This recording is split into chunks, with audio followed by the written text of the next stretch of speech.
Recently, over 500 of America's television editors named the United States Steel Hour television's best dramatic program. This makes the Steel Hour, produced by the Theater Guild, the winner for the second successive year of the Radio Daily Television Daily Award.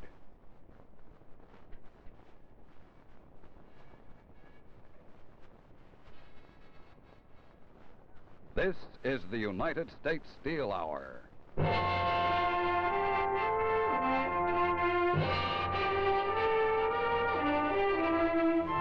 Only steel can do so many jobs so well. This trademark, USS, stands for Quality Steel, United States Steel.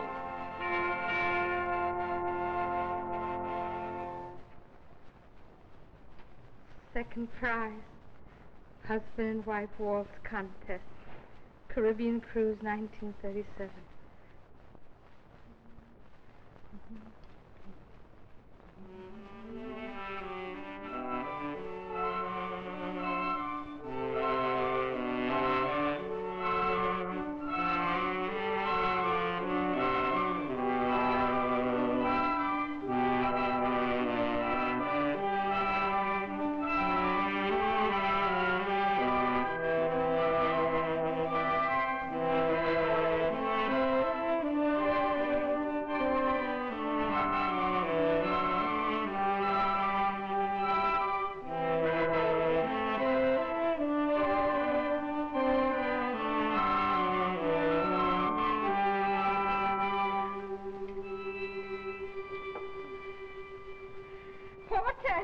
Do you remember Aunt Hattie's Ouija board? And she really believed it. Yes, Rose. What's keeping Simon anyway? It's 4 o'clock. Stop worrying, Hortense. He'll come. Hush, darling.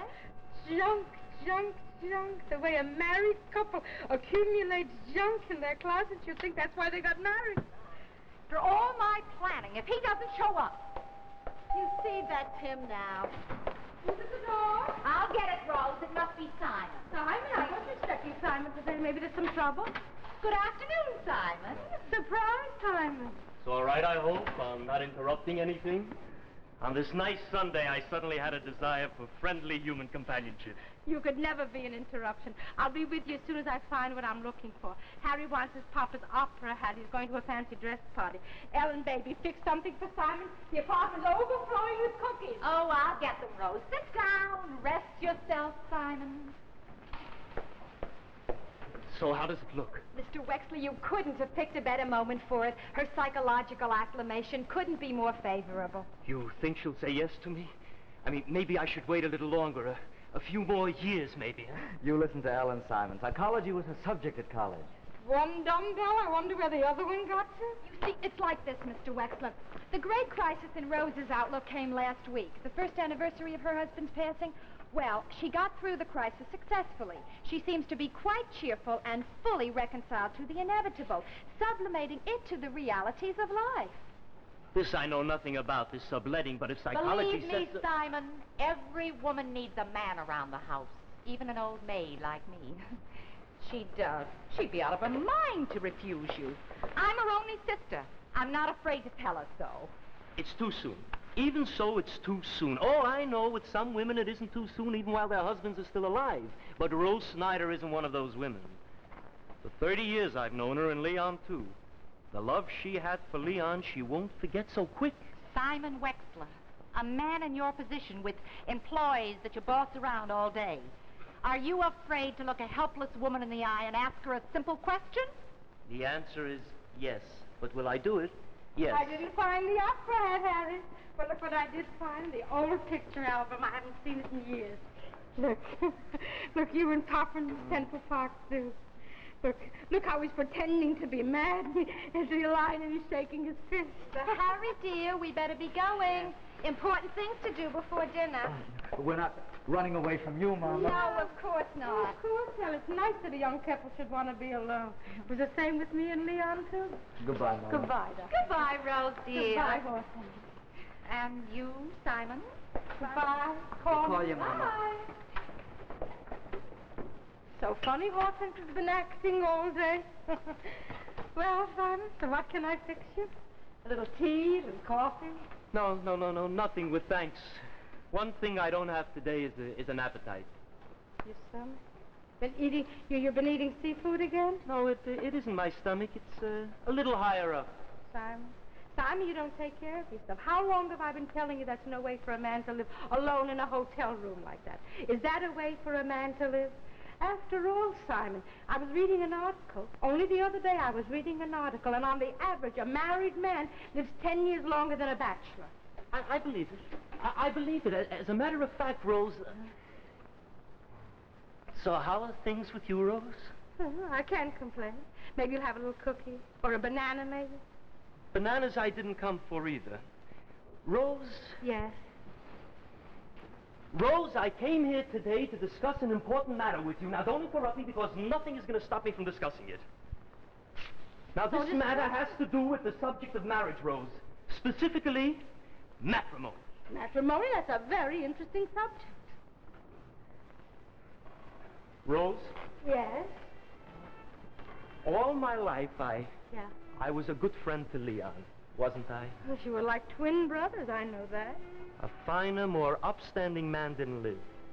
Tall and good-looking, with a voice that you could hear for miles around when he wanted you to. Leon always did things in such a big way. I don't know, I used to be afraid to ask him for things.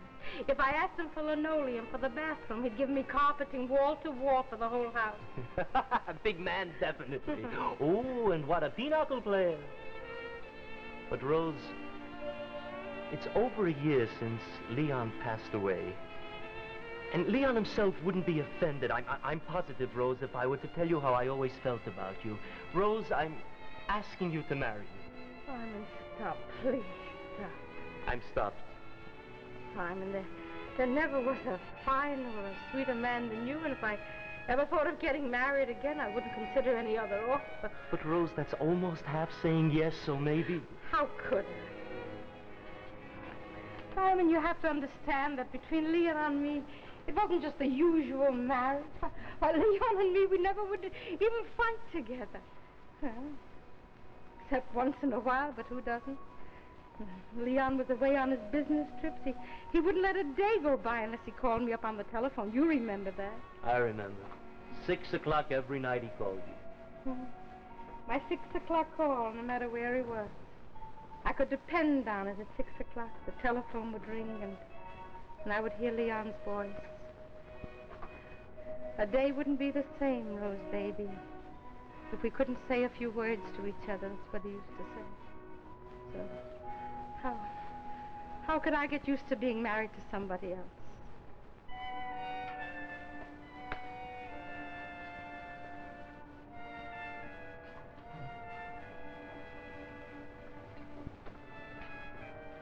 But, Rose, plenty of widows get married again. I mean, a woman has a right to be happy even if she's a widow. A smart, common-sense man like Leon would understand this. Not what Leon would understand. My own feelings. Maybe it's because the way I lost him. And so sudden, I was sitting right here waiting for his 6 o'clock call, and instead this call came in from the hospital. Leon had a heart attack on the street. And you know, Simon, that even today, it just doesn't seem real to me. So you see how it is? It isn't so much how I feel about you. For me, maybe it would be better. But it isn't as simple as that. Time heals all wounds. So they tell me anyhow. Maybe if I ask you again sometimes in the future, I can ask Rose. You're always welcome to ask. That's the least I can do for an old friend. Goodbye, Rose. Bye.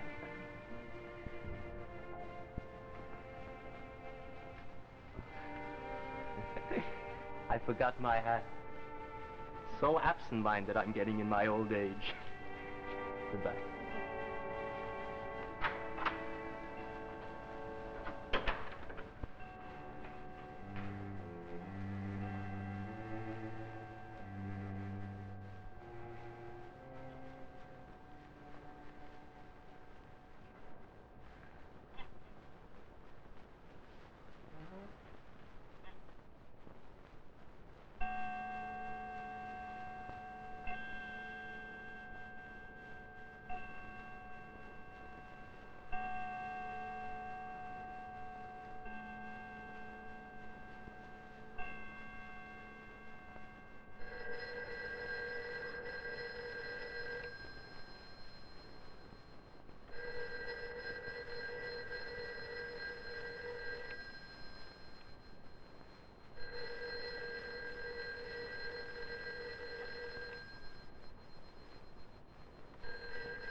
Hello? Hello, who is this? Rose, baby, are we connected? Who? Who is it? Listen carefully. Don't you know me? Leon? Oh, I should have known what a terrible shock this would be to you. I'm such a dope. I should be more careful. Rose, darling, sit down. Don't stand up. Sit down. Sit down. That's right. Sit down. Now take a deep breath. You remember how I used to cue you when you get the hiccups? Well, take a deep breath and count up to 3. Now, 1, 2, 3. Now, can you believe your ears? Leon, it can't. I mean, then you're not really... Oh, no, darling. Nothing like that. Such mistakes they don't make here. They've got too many years of experience. Then why? How? Well, how, I can't tell you. I made some very good contacts here. That's all you have to know. But why, I can tell you. Why? Haven't I been watching you, dear? How cheerful and how happy you've been acting, but underneath so sad. All I had to do was to look at you. So I went to those in charge here, and I told them about our 6 o'clock calls. And I got a special permission. Leon. Well, why do you look so amazed? I was always a very good salesman, wasn't I? Oh, yes. I'm sorry. So, I've taken care of everything. Rose, you won't be alone anymore. Every Sunday, I'll be calling you. Every Sunday you'll be calling me? 6 o'clock, punctual, on the dot. Of course, it'll only be for a few minutes at a time.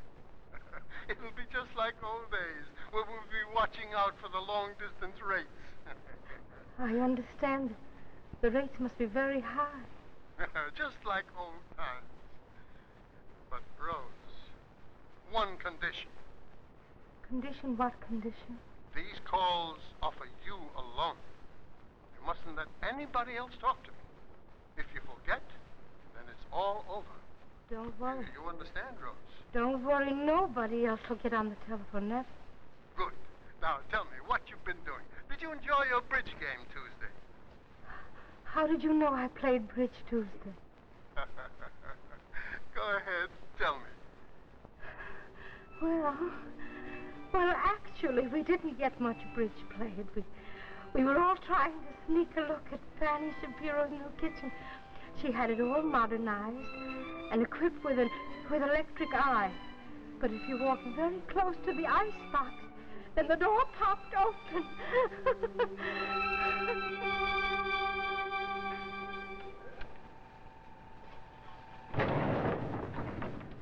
Well, good afternoon, Mr. Wexler. No pinochle this Sunday, Simon? Can a man play pinochle forever? I telephoned your mama and invited her out to the movies for the afternoon. No wonder she's all dressed up and beaming like a kid all through lunch. It's you, Simon.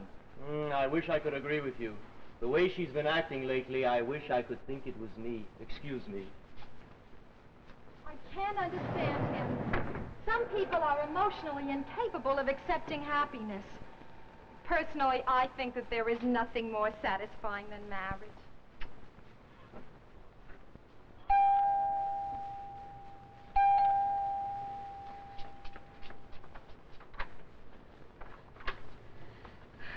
I'm ready, Simon. Rose, I gotta say it. I'm not a sentimental type man, but I gotta say it. In that hat and this dress, you're beautiful. Greta Garbo, I'm not. So who's Greta Garbo? You know, I've been thinking, you're in such a happy mood lately that I thought maybe now would be the time to ask you again maybe that which I asked you 2 months ago. Well, my answer is the same as it was before, Simon. Especially now. Why now and why especially? Well, so what picture are we going to see? There's a wonderful picture around the corner about a Rose, doctor. why now especially? I don't follow. Oh, you follow. You've been acting lately like you've got a secret or something. Secret?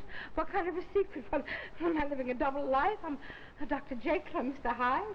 Last Sunday, for example, we were having a very nice time walking in the park, watching the pigeons, when all of a sudden you had to rush home. You wouldn't even let me take you out for a steak dinner.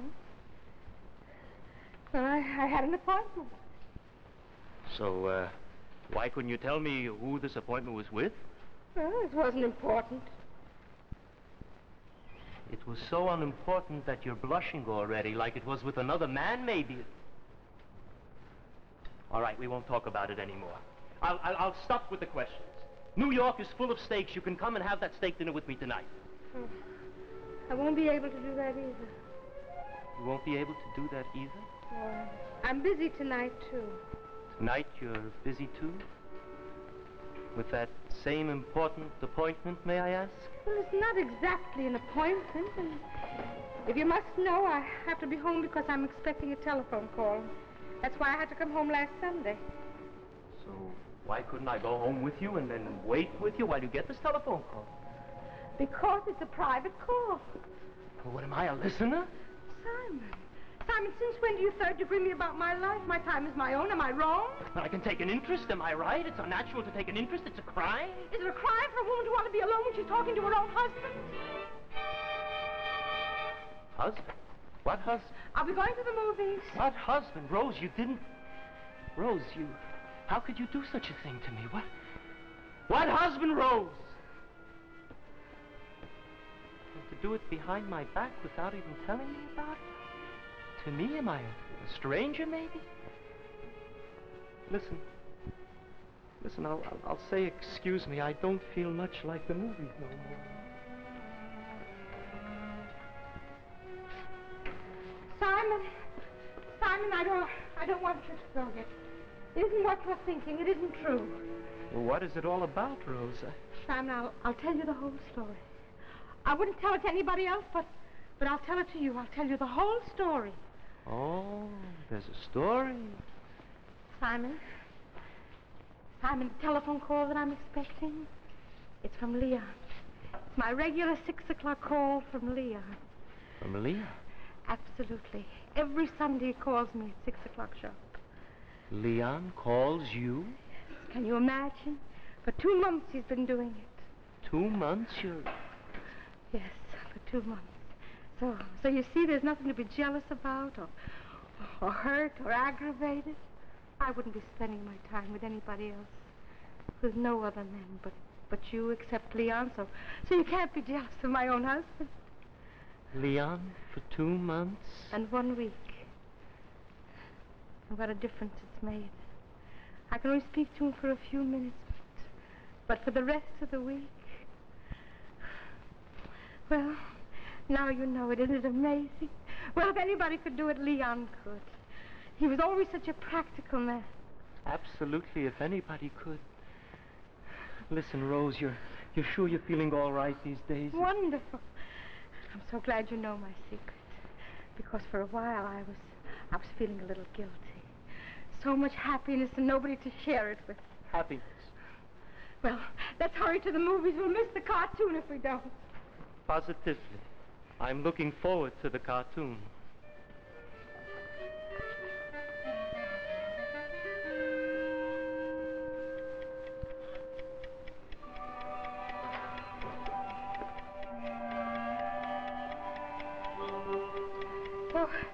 So Leon, then the big scene came.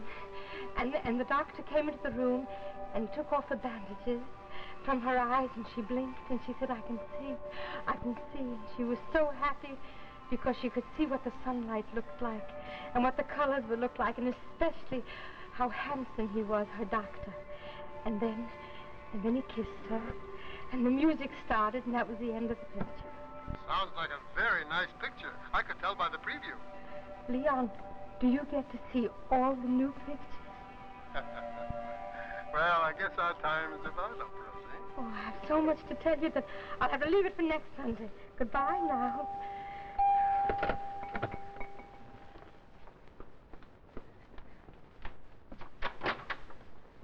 What a surprise! Come in.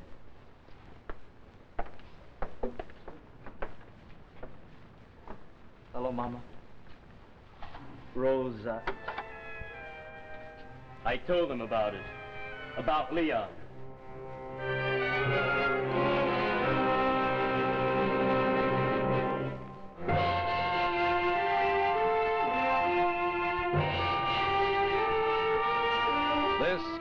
United States Steel Hour.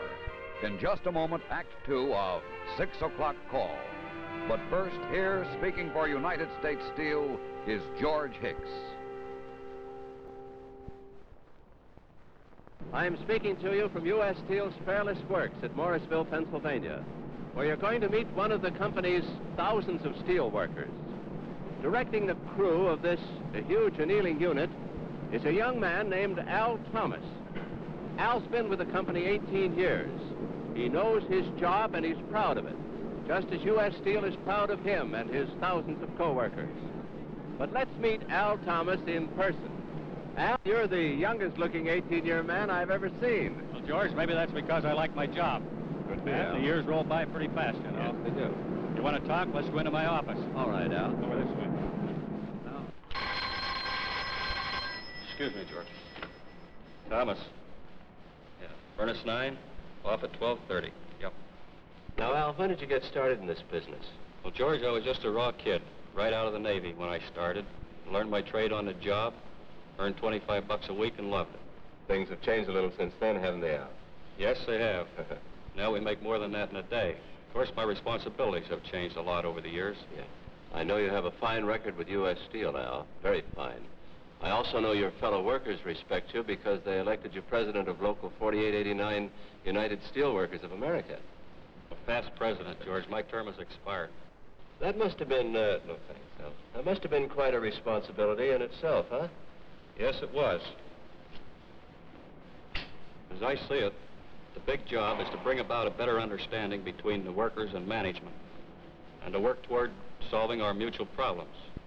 And we've come a long way, too. A lot has been accomplished. Al, I know something else that must make you feel kind of proud. According to this newspaper clipping, you're an original member of the Bucks County Board of Health. That's right. That started just about a year after my family and I moved here from Pittsburgh. How do they like Bucks County? We love it. You know, Al, so far your life has been crowded and successful, and you're still pretty young. You must have a lot of plans for the future. Well, like any family, George, my wife and I have given this a lot of thought. As far as we're concerned, this is a place for us. Like my father before me, I'm a steel maker. He worked 25 years for U.S. Steel. He's retired now on a pension. I also have 3 uncles with the company, and a brother with 19 years service. We think our future will be right here. We like living in Bucks County. The main thing is, though, United States Steel is a good place to work.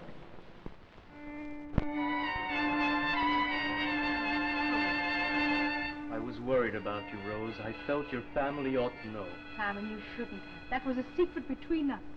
Mama, you mean it's true, this story about you talking to Papa on the phone every Sunday is true? That's a secret between me and Simon. She believes it. She really believes it. Mama! Mother dear, now please sit down. We want to talk to you. We certainly do. Now, Rose, what's been going on with you? How long have you been like this? Quietly. Quietly, please, before you express an opinion, Hortense.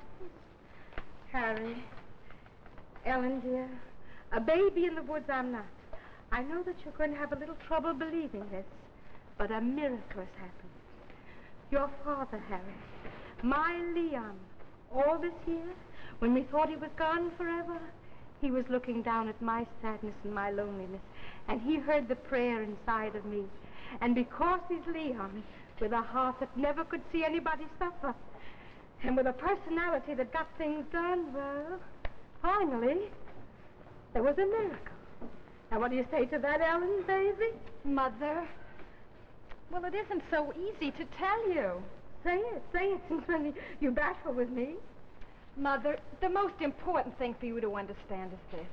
There is nothing bad or shameful about these phone calls of yours. They are perfectly natural and human, and they happen with many people.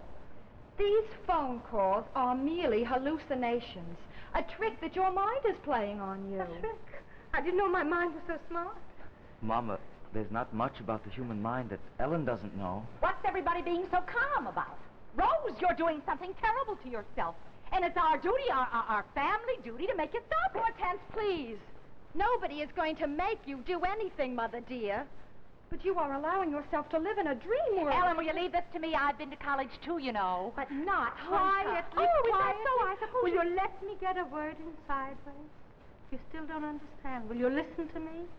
The telephone rings. I pick it up, and it's Leon's voice. Maybe you'll tell me the whole telephone company's only in my mind. Maybe you'll tell me Leon's voice is only in my mind. Harry, your father's voice that I lived with for 31 years. All our lifetime together. I suppose that's only in my mind? All right. If you're so sure of yourself, suppose I drop by at 6 o'clock next Sunday night, and I'll speak to Leon, too. No, you can't do that. Because Leon made a condition with me. The telephone calls are for me only. And if anybody else gets on the telephone, then that's the end. How do you like that? Harry, please believe me, I'm in good hands and there's nothing to worry about. Oh, there's plenty for us to worry about. You've always led us a sheltered life. You've always had Leon around to watch out for you. Hortense, I asked you kindly. Oh, but believe me, I know how to behave with loneliness. I've had plenty of years to learn how, heaven knows. And I'm going to make you stop these phone calls for your own good. It's enough already. You're my own family and I love you. But it's enough. There comes a limit. Do you follow me? Psychology you give me. A sheltered life you give me. Hallucinations you give me. But a little understanding that you don't give me. A little feeling for this wonderful thing that's come into my life that you don't give me. Now, I don't want any more discussions. The discussions are over. I'm not through yet, Rose. You're through. Now leave us. Me and Leon. Harry. I'll go. But we're going to discuss this some more.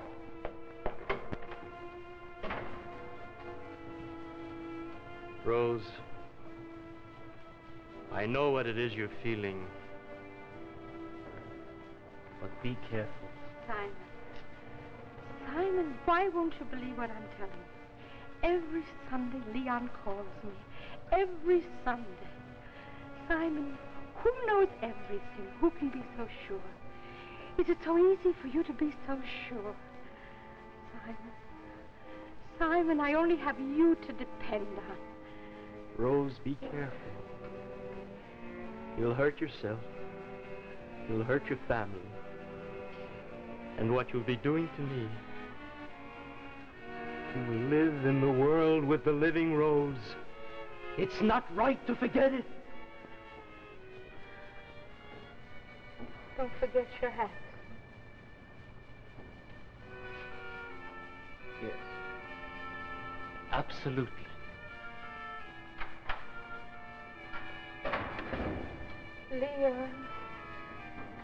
Leon, it is you. It's not a hallucination. It's really you.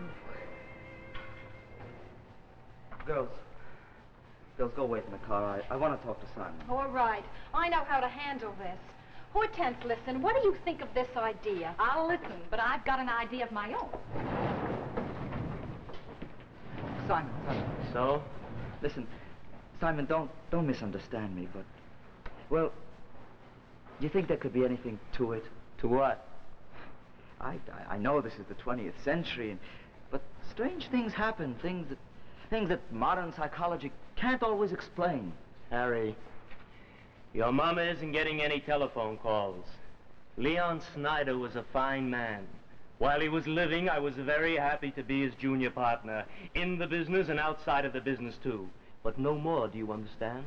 We went to his funeral a year ago, so he's got no right trying to run things now.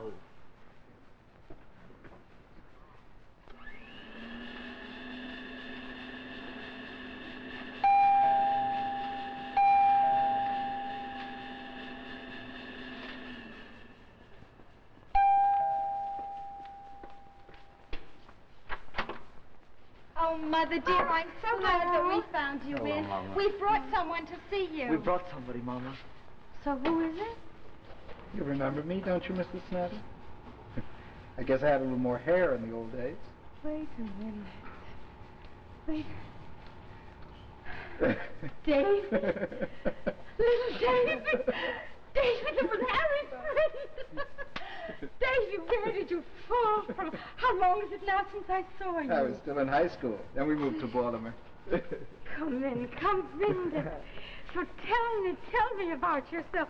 Are you living in New York City now? Is Mama here with you? Mom's back in Baltimore. But I'm living here now with my family. family. Little baby has a family. Your wife must be pretty, I'm sure. Yes. How many children do you have? 2 daughters. 2 little girls. Oh, my, so tell me, what do you do with yourself? I remember you always wanted to be a doctor. Did you get your wish? Yes. I'm practicing now. Mm. But let's talk about you, Mrs. Snyder. I was sorry to hear about Mr. Snyder. I remember him so well. It's a terrible shock when we lose somebody that we love very much. I found that out as a kid when my father died. Well, there are consolations sometimes. Yes. They're the right kind of consolations. And there are the wrong kind, too. Wrong kind? What kind of the wrong kind, David? After Mr. Snyder died, you were a little surprised at your own reactions, weren't you? I mean, you just couldn't seem to break down and have a good cry, could you? That's right. How did you know that, Davy? The fact is, you were afraid that if you cried and made a fuss, you'd be admitting he was gone. And you just couldn't believe he was gone, could you? Why did you come here this morning, David? We ran into Dr. Gold on the street, Mother dear, and he had a little free time, so Harry thought you would enjoy seeing him again. Just accidentally you ran into... What kind of a doctor are you, David? Mother, what does it matter? What kind of a doctor? I asked a question I'd like an answer. I'm a psychiatrist, Mrs. Snyder. A head doctor. Mama, we were worried about you, so Ellen thought maybe a little expert therapy... I don't need a doctor. Goodbye, Davy, and give my love to your mother.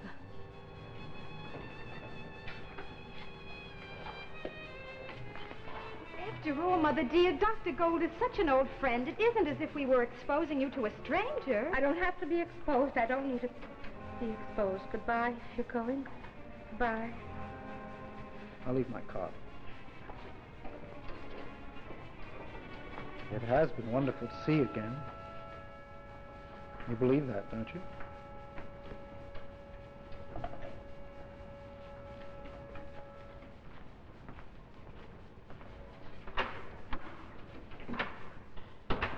How could you? My own family, my own flesh and blood. We were only trying to help you, Mother. Don't call me Mother. Don't either of you call me Mother.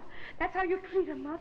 You bring doctors to her, psychoanalyzers to tell her she's out of her head. A temporary delusion. Temporary delusion, and that fixes everything. You can do anything or say anything if you explain it in fancy language. Mama, please. Mama, please. Animals don't treat a mother the way you treated me. A wolf gives a mother more consideration and more love. Go. Go, please. Go before I say something I don't want to say. Go. You won't have any fun here with a hysterical woman that gets hallucinations.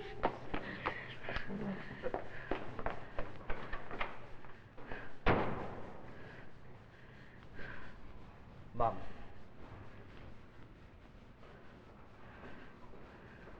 Mama. What does his voice sound like? Do you hear it clearly? Now he thinks he has to humor me. My own son thinks he has to humor me.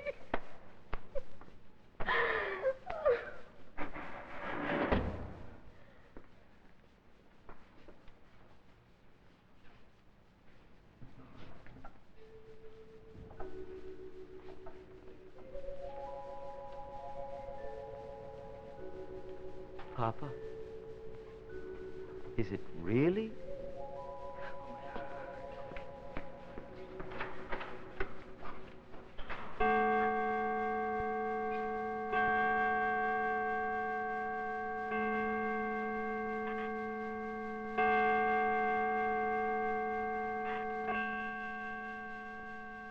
Why, Rose, what's the matter with you? Nothing, Simon. I couldn't be better. So why are you tearing your handkerchief to pieces that way, the way you always do when something's worrying you?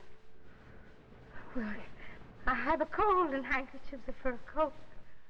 Rose, are you beginning to have doubts? Are you beginning not to believe in me? Oh, I believe, Leon, I believe. All right, you believe. Let's get back to our conversation. We were talking about Simon. Rose, I hope you appreciate what a good friend Simon is. Leon, I'm tired. Do you mind? We'll talk about it next Sunday. Why, we still have a few moments left, Rose. Next Sunday, Leon. Next Sunday.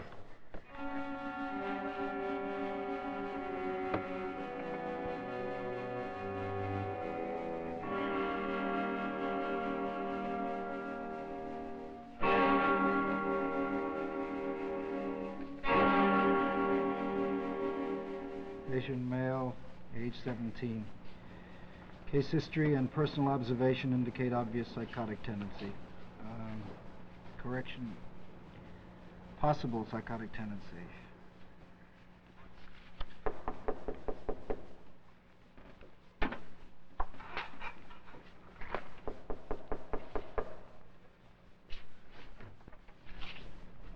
Oh, Mrs. Snyder. How are you? I didn't come because of what you told me 2 weeks ago. I didn't come because I need a doctor. Come in, won't you? Come in. I came because I want you to tell my family that there's nothing to worry about, that in your expert opinion, there's nothing wrong with me. Mm-hmm. Well, sit down, won't you? I'm glad you came, Mrs. Snyder. I'll have to start with the usual few questions. Now, when did these phenomena begin? Phenomena? The phone calls. Well, 2-3 months ago. Mm-hmm. You were raised in a fairly strict household, right? Your father was very particular with you about dates and so on. Is that so important? I mean, a woman of my age with a married son. You ask me questions about my father? Well, he was strict. So the fact probably is that you never really had any experience with boys before you met your husband. Experience? I mean, your husband was the first boy you ever were in love with. The only boy. Since your husband's death, has there been anyone else? Excuse me, I knew I shouldn't talk. Oh, Mrs. Snyder, please. I'm sorry. I'm sorry.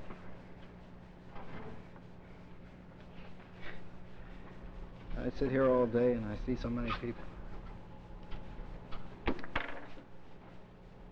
Please stay a moment. Please.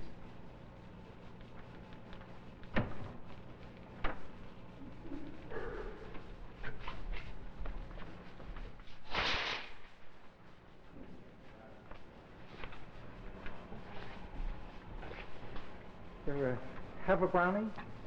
Irma, that's my wife. She baked up a batch for me this morning. She's teaching herself how to cook. Go on, try one. Thank you.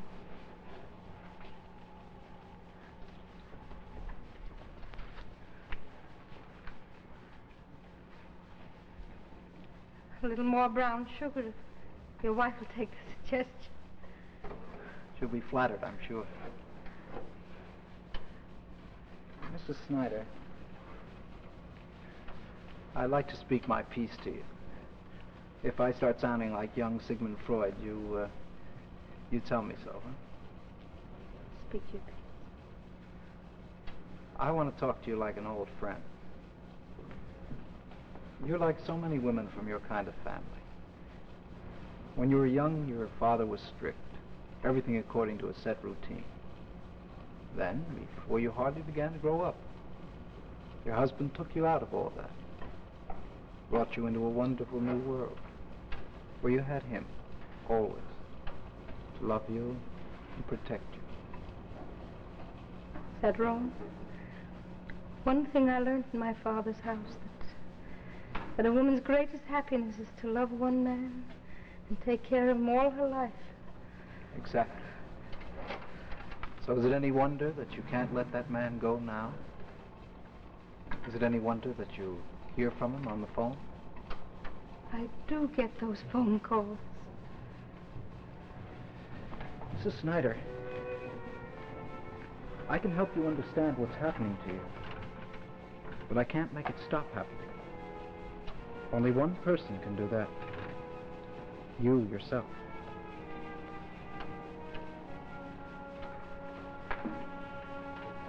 Davy. Not what you think. I do get those phone calls.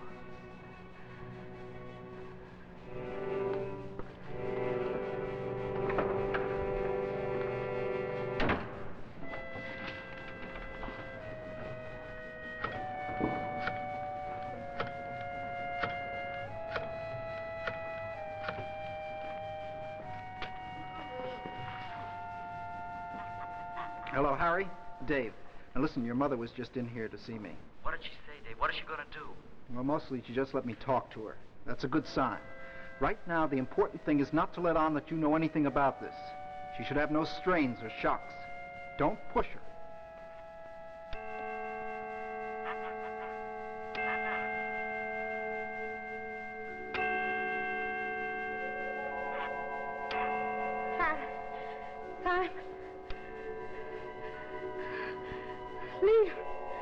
Leon, this is you. What's so excited, Rose? I'm calling on time. Leon, I have to ask you a question. You wouldn't lie to me, would you? You'll tell me the strict truth. Have I ever lied to you?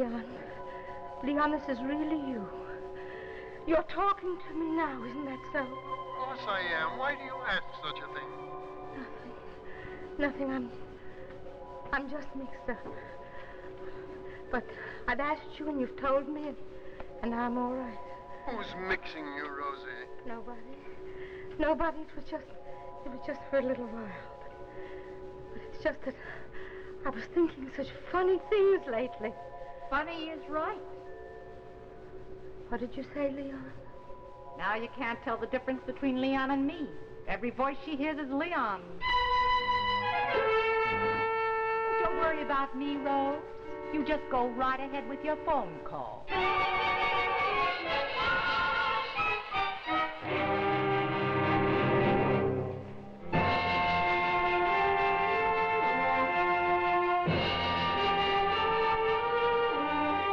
This is the United States Steel Hour. In just a moment, Act 3 of 6 o'clock call.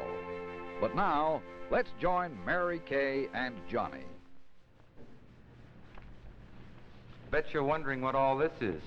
Mary Kay and I saw it at U.S. Steel's National Tube Division in Pittsburgh last week, and we wanted to show it to you. It's an interesting exhibit on something really new, snow melting, the painless way to get rid of ice and snow. Imagine being able to enjoy all of the beauty of snow in parks, on hills and fields, where you want it, without all the work and danger of snow, where you don't want it. The best part about the new system is that snow never piles up in the first place, even in a blizzard. Well, there's a real blizzard for you. Steel pipe coils like these are buried in the concrete right under the surface of streets, parking areas, and sidewalks. At the first sign of snow, warm fluid circulates through these steel pipes and warms up the pavement just enough to melt every snowflake the instant it lands. It's wonderful for stores, restaurants, service stations.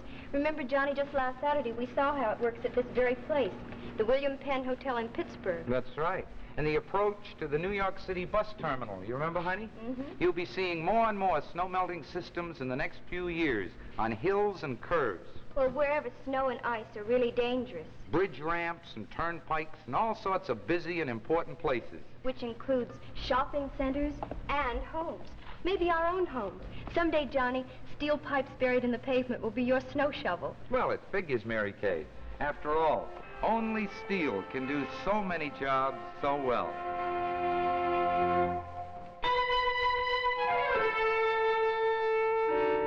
You shouldn't be here. You have no right. This is the showdown. Now go on with your phone call. You're keeping Leon waiting. While you're here, I won't speak to him. Well, then if you won't, I will. No.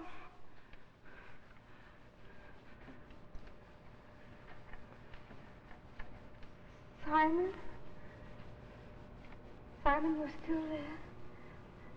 Simon, we were talking. We were talking about something, Leon. Leon, what was it? Yes. Oh, yes. Oh, yes, we were talking about your humidor. Well, Leon, my cousin Sam was over, and he'd like to take it off my hands. Would it be all right if I sell it to him? Leon, you won't raise any objections? Leon? Your conversation isn't going so well, is it? It's going fine. You're not so sure anymore. I can hear it in your voice. It's Leon I'm talking to. Then let me talk to him, too. Leon, what shall I do? Leon, tell me what to do. Leon, talk to me. Say something and I'll know it's all right. Leon? If I hear his voice, too, then I'll know it's true. And then you'll know it's true. Your mind will be at peace.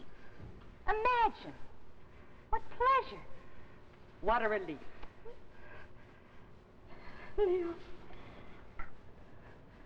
Leon.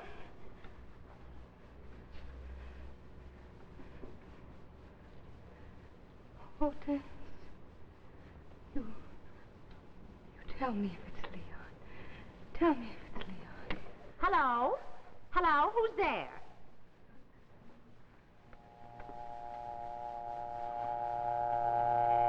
Here's your Leon. No!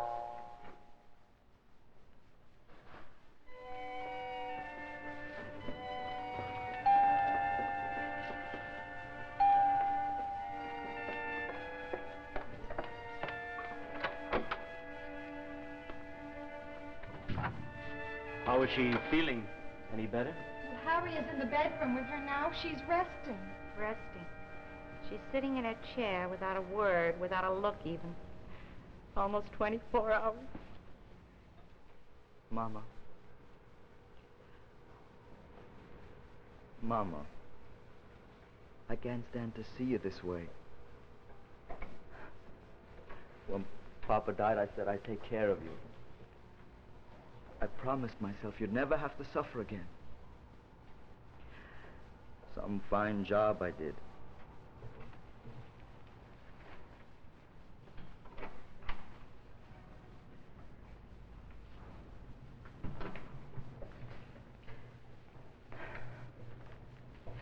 If only she'd start crying or something. Well, she's having a rather extreme reaction, but basically her trauma is over now. She'll be able to face reality again. Reality? What's so wonderful about reality? I ruined her. She was happy, and I was jealous of her, and I ruined her. I was jealous, that's all it was. Oh, Mr. Wexler, you talk to her. You've always been good with her. She always used to turn to you when she was in trouble. It's part of her psychological pattern. She'll turn to you now. She will. Well, at least I think she will. I don't know. I don't feel like such an expert anymore. Ellen. Harry, you coming? What good can we do here? Maybe I should stay. After all, I'm a son. Maybe not.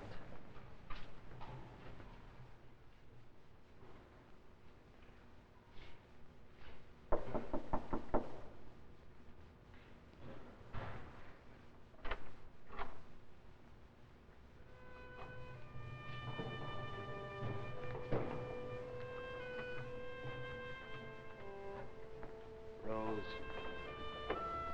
what's the matter with you? Pretending to be a sick woman? I mean, this type of thing I can expect from my bird-brain cousin Sadie, not from you, Rose.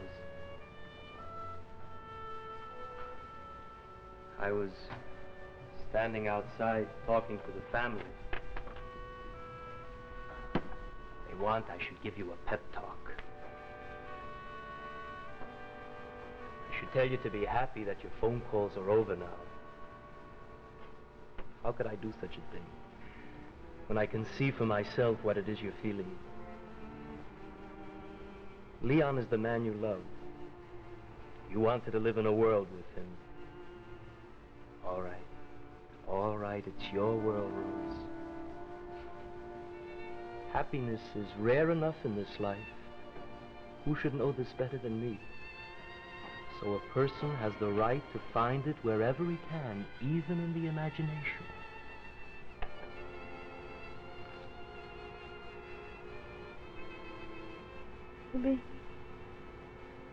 Maybe they were right.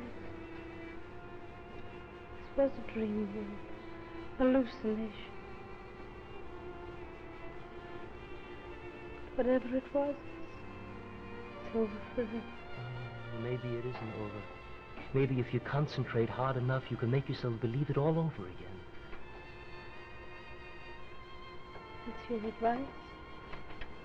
You'd like me to get the calls again? You can if you try, I'm positive. Leon is an understanding type man. He'll give you a second chance. What about you? Calls didn't make you happy. About me, don't worry.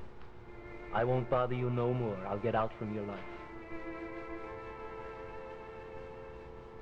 Goodbye, Rose.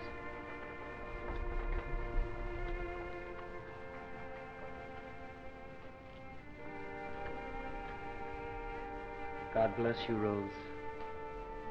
I'm positive he will.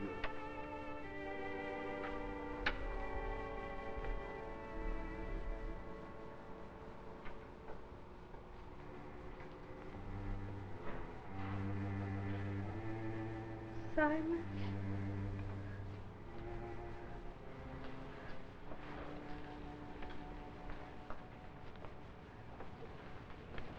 Simon?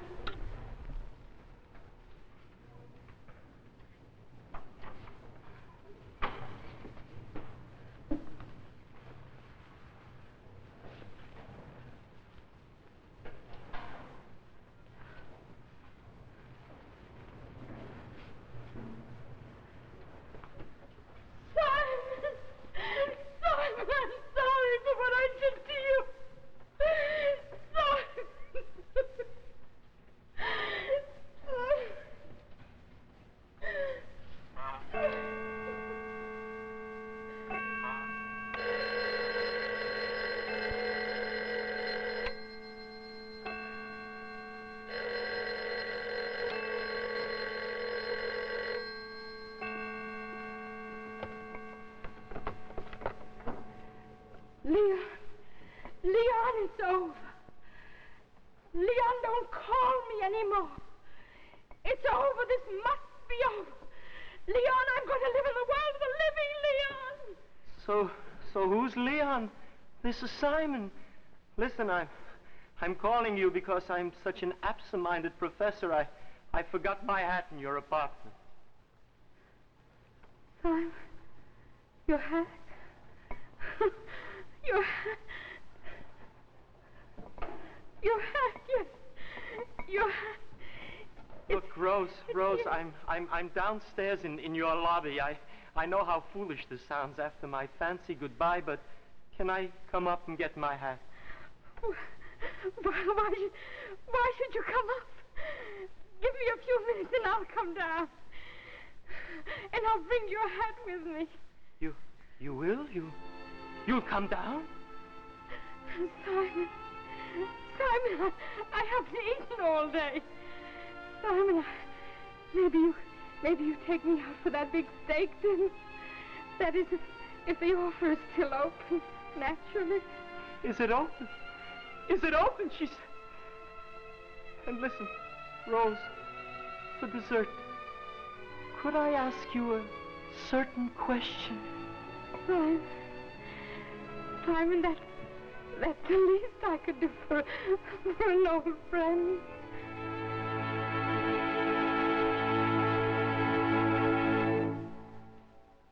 In a moment, we'll tell you about next week's Stars and Story. But first, here is a message from our alternate program, the Elgin Hour.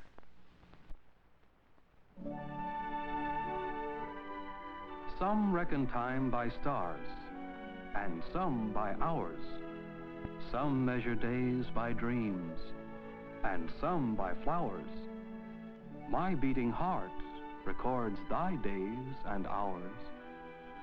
In a man's life, time is a milestone and a challenge, and the watch that measures it a symbol of his substance. This Elgin 19 Holcomb is a man's watch with dignity, good looks, and a name to be proud of. Elgin, a name that has meant the finest in the watchmaking art for nearly a century. A name that means beauty of styling, as in this lovely Elgin Afton. Make this her gift, and she'll know there's a very special thought behind it. For a birthday gift that you can give with pride, choose an Elgin, the beautiful way to tell time. Next week, the Elgin Hour will present Days of Grace, written by George and Marjorie Faulkner and produced by Herbert Brodkin, starring Francho Tone and featuring Peggy Conklin, George McCready, and Nancy Malone. Days of Grace is the poignant drama of a man who tries to face his problems alone and of his wife's attempt to help him.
From tonight, the United States Steel Hour will present Thomas Mitchell, James Daly, and Henry Hull in Freighter, produced by the Theater Guild.